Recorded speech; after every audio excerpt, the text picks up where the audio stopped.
How to make hand sanitizer at home? Only with 2 ingredients: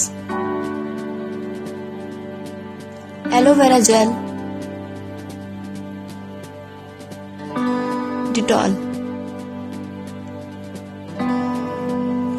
Make the sanitizer in a clean space. Wash your hands thoroughly before making the hand sanitizer. Take an empty bottle. Pour 4 tablespoons of aloe vera gel.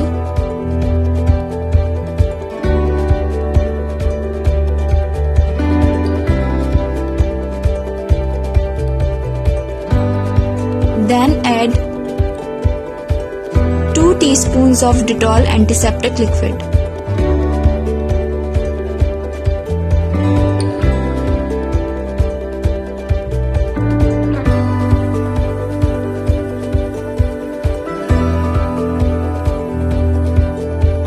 Screw the top of your bottle tightly, then shake it well.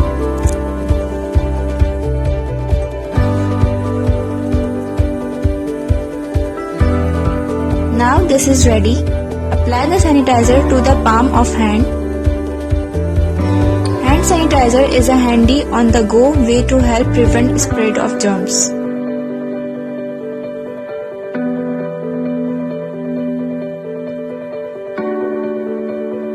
Thanks for watching. Like, share and subscribe.